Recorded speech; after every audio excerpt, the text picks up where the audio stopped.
Hello.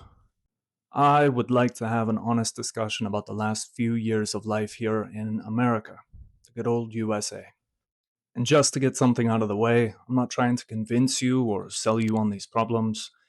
I'm much more interested in exploring actionable solutions and ways ahead of these problems. I have struggled to find people in my day to day life who are open or willing to say much of anything on these issues other than, oh yeah, COVID was rough, man, or weed is legal, and TVs are the cheapest they've ever been. If this was really the solution, America would not be having a mental health crisis. Go figure. Human happiness is not measured in the cost of consumer goods. Everyone knows something is off, but nobody wants to admit it.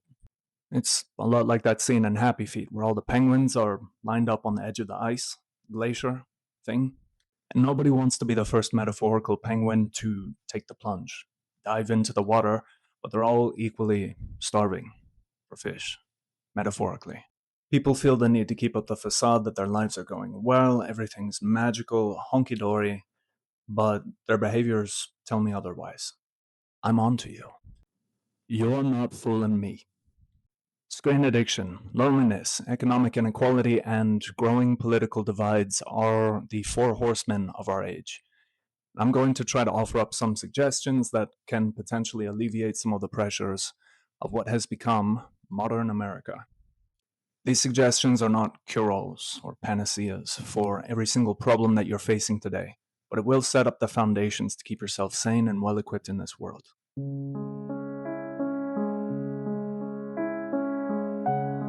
The internet hit us like crack hit the 1980s. Hard. It's our era's equivalent of the invention of the 15th century printing press. 98% of American adults own a cell phone, with 91% of those phones being smartphones that can browse the internet. You can watch cat videos, post photos of your vacation, manage your finances, find the love of your life, look up a tutorial for how to fix your leaky faucet. Enter human nature. Everybody knows what brain rot is. It's both a genre and slang for the cognitive decline experienced when one watches too much short form content. I'm not going to get into the science, the nitty gritty, or the speculation of this.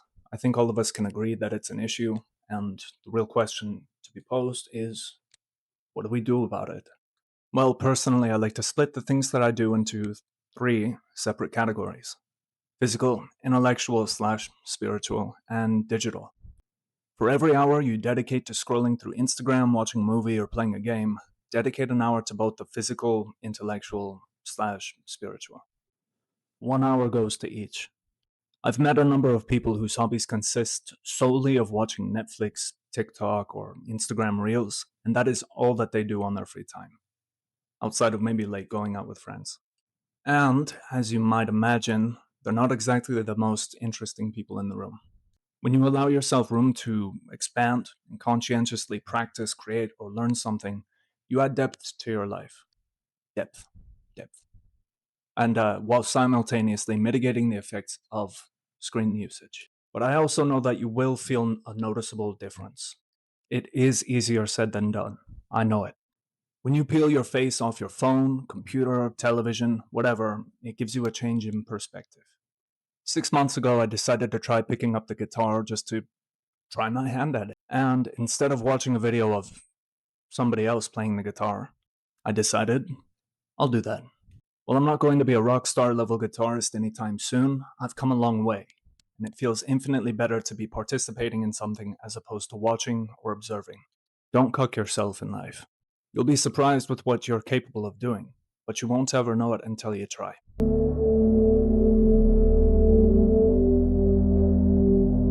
Loneliness. Ooh, everyone gets a little lonely once in a while. It's part of the human experience. But chronic loneliness will put your mental and even physical health in a rear naked choke. Then you get caught in the horrible spiral of forgetting how to socialize from being so isolated, and making friends and being unlonely becomes even more difficult. It's a very chicken and egg dilemma, and one that I'm particularly sympathetic for. You'd think that something like loneliness would be a universal, shared human concept that wouldn't be controversial, but you'd be wrong.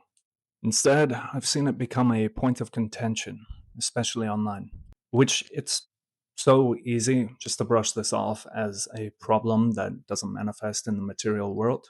But I'm going to remind you, nobody walks around with a loneliness score over their head. It's not a badge that you wear on your shirt. You can't touch or see someone's loneliness in real life, just like you can't touch, see, smell, or hear the love that you have for your dog or cat or a houseplant or, yeah. These things are intangible, but that doesn't make them any less real. Air quotes.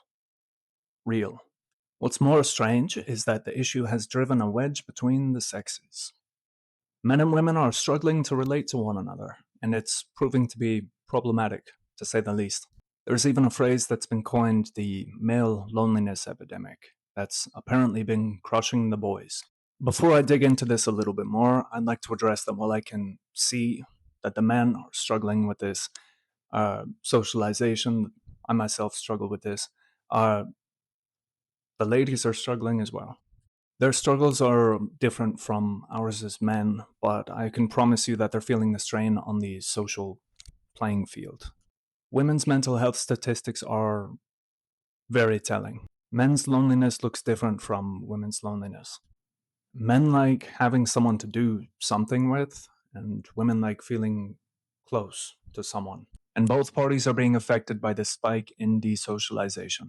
So, how do we go about jumping over this hurdle of loneliness? I'm going to try to lay out the very basic blueprint of how to establish fundamental social contact. This is the foundation of building any kind of relationship with someone. Without making a full blown guide of how to make friends or how to get a GF, YouTube has libraries worth of these videos, and this is not one of them. Step 1.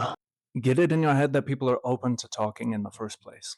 If the loneliness crisis claims are to be believed, then there are people out there who are willing and eager to have a conversation. In what has become a largely impersonal world, people are starved for personal connection. Step 2. Be present in the moment. I have shut myself down more times than I can count just by being too in my head.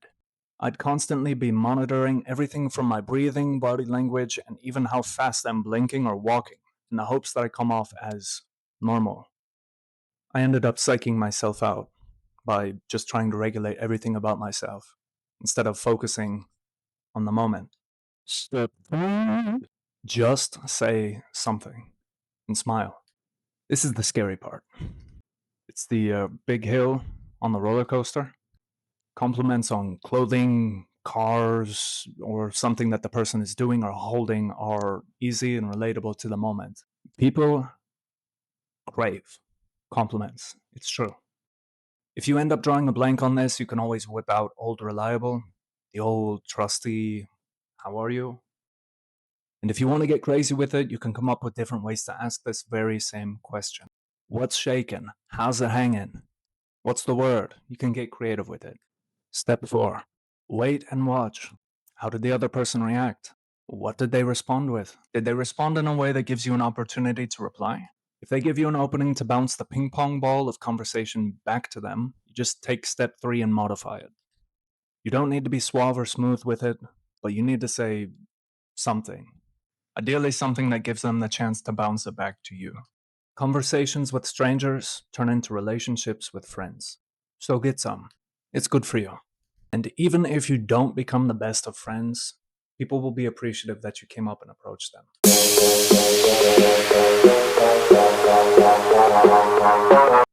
Everybody knows that the economy is not what it used to be, not even a generation ago. Home ownership is getting further and further out of reach for young Americans. Wages haven't kept up with inflation, and oh yeah, inflation. Lots of inflation. To further exacerbate this, the job market is abysmal. It is hellish. Many jobs have been outsourced to other countries, or they've been replaced with AI driving up competition for the jobs that remain. As a kid, I never put much thought into what I wanted to do for a career. It just didn't happen. I mean, if you asked me when I was like 6 years old, I would have said, I want to be a dinosaur. That's a true story. And my teacher laughed at me, and rightfully so. I had a rough idea of what I wanted out of life, but the notion of how to get it was fuzzy. My parents, teachers, and mentors never talked to me about it. They didn't really ever ask me what I wanted to do. I think they just assumed that I would figure it out like they did, and that I'd have the same opportunities that they had growing up. This, of course, was assumed because we live in the greatest country ever, and much like the Titanic or the World Trade Center, it'll never fall. Historically, college was the pathway to ascend to American nobility. But with the recent shifts in the job market, a degree does not guarantee a job. Granted, it never did, but jobs were more available then than they are now. Even if you can't afford college, the benefits of that commitment have lost a bunch of their luster. I don't have a well defined or definitive answer to this issue. It's become clear that the traditional avenues to climb the socioeconomic ladder have dried up, and this means that we need to get creative in carving new paths for professional success. I'd say that working for a tech company, becoming a content creator, influencer, or starting your own business are the big three ways to climb your way out. In an age where almost everything you can think of can be purchased or bought off of Amazon, you need to find something that you're proficient in, and more specifically, something that you can provide, perform, or invent. There is a market for virtually everything. You'll be afforded more social mobility and freedom to escape the working class. Now, this isn't to slander the working class. I have a lot of love and respect for the working class. Working class people are my people. I have a blue collar background in welding and fabrication, and I foolishly went to school for it, being told that it was a lucrative trade that a bunch of old guys were retiring from, and that field had a need. Lo and behold, most weld shops in my area pay the same wage that a Target employee earns. And before anybody can even breathe a word about getting on board with a union, I am not interested in destroying my back or my knees in exchange for money and benefits. If you've ever seen the Union Boys, you know exactly what I'm talking about. They're worked like dogs, and they're some hardworking dudes. Full respect. I can't be convinced that trading my physical health for financial stability is worth it. Not me. This concludes my rant. All in all, I'm grateful to have the experience in welding and working steel. This is useful knowledge that offers real-world applications. Which this brings me, full circle to my second point. Make it a mission to learn practical skills: carpentry, concrete, masonry, cooking, mechanical knowledge. The list goes on. Learn a skill. Actively practicing these things costs money, and not all of us have money. But you do have internet connection. Watch a tutorial, teach yourself things, and turn yourself into an asset. Even if you aren't using these skills for your current work, it will make you indispensable if society explodes and you're left to pick up the pieces. Or if you build your own community in the woods with your friends to escape.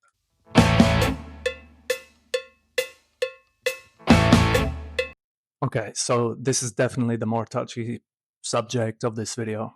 I'm going to state my case, and it's a largely unpopular position, but there is some wisdom to be had in my stance, so hear me out. I am beyond checked out of the American and global politics scene, and I was never really checked in to begin with. I've never voted, and I don't plan to. A majority of people in America view it as their sworn duty as a citizen to vote their conscience. I can't get behind the idea that my vote makes a difference whatsoever.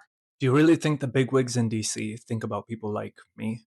People like me are non-existent to them. I'm at the point where I don't think it even matters which candidate wins. The system will continue on either way, and the only thing I have absolute control over is myself and my actions. I don't watch or read the news anymore, and I've shifted my focus towards my family, friends, and local community. And my life is much richer for it. Go figure. I've seen grown adults get whipped into a frenzy over something that happened 1,000 miles away from them, or some new legislation that doesn't even pertain to them. If it doesn't affect you, why do you care about it? Even more so, if it does affect you, are you really going to let it stop you from doing what you want? Really?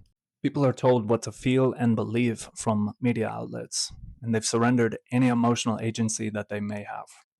Personal story.